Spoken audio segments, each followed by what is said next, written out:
HoneyDoo Zuper Glue is a great way to build stack-ups of glass that you can easily transport to the kiln without worry of your creation toppling.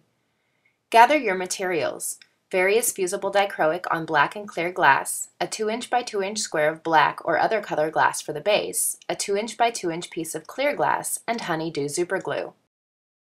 After cleaning your glass, begin by cutting the dichroic glass into smaller shapes and bits. You can plan out a particular design if you'd like, but I've found that totally random dichroic arrangements turn out beautifully.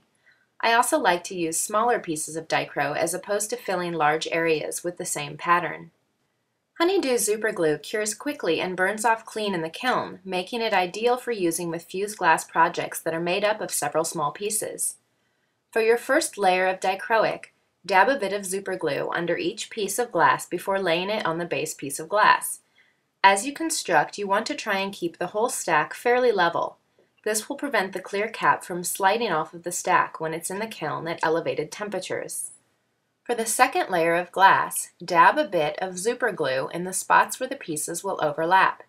Continue building, remembering to keep the stack fairly level. When you're happy with the arrangement, decide where to glue the clear cap and place it on the glass. It takes approximately 30 seconds for the HoneyDoo Zuper Glue to really grab on.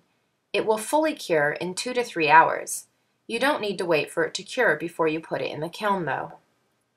Remembering that all kilns fire differently and that both the type and placement of glass in the kiln will affect the firing schedule you use, here is a sample full fuse firing schedule that includes a bubble squeeze segment to help eliminate bubbles between the multiple layers of glass in your stack.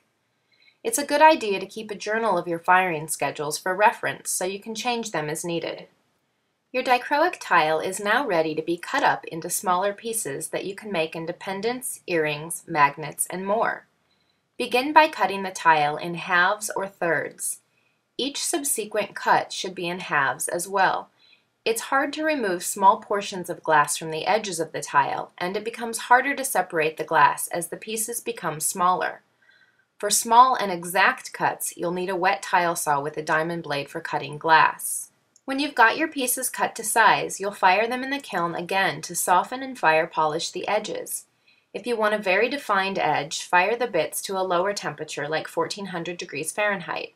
If you fire to 1480 or higher, your pieces will become globs. Attach bales and findings when they've come out of the kiln, and you've got a handful of beautiful new layered dichroic jewelry.